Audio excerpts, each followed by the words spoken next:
昨天我就随口一句想吃烤羊，今天就给我订了去内蒙的机票。老板，这是您的行李。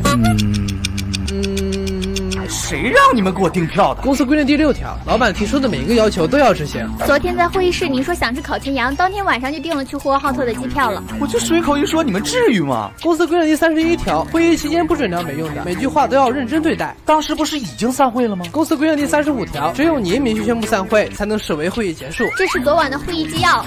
倒数第3句您说有点想吃烤全羊了，倒数第2句您说的散会，之后您就离开了会议室。那最后一句是什么？是总监说的订票。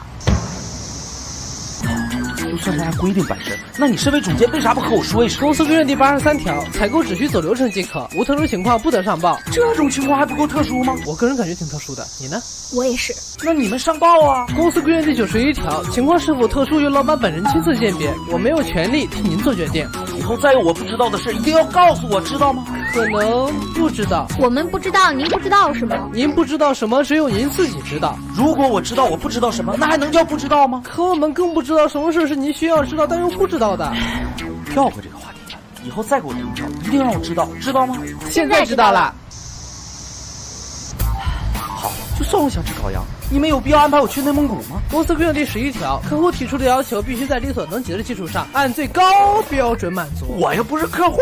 公司规定第14条，您在公司的地位高于客户，所以我们订了2张去呼和浩特的机票。等下，2张？还给谁订票了？公司规定第78条，老板外出，助理默认同行，享受同等待遇。所以我们给您助理也订了票。我助理是什么时候知道我要外出的？昨天晚上。我才刚知道自己要去外地，他知道的比我还早。采购部的同事可以直接联系您的助理，但联系您就是越级上报。那我助理为啥没联系我？他以为您知道的。你咋知道的？他刚才在机场打电话问我，您怎么还没到？是不是堵车了？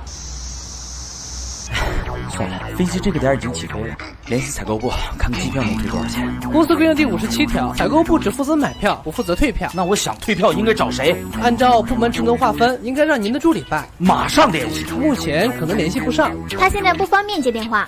我电话都敢不接，他在干嘛？坐飞机。KO。喂，老板，我已经到呼和浩特机场了，您是不是堵车没赶上飞机啊？不过没事，我已经把这个机票给他们签了。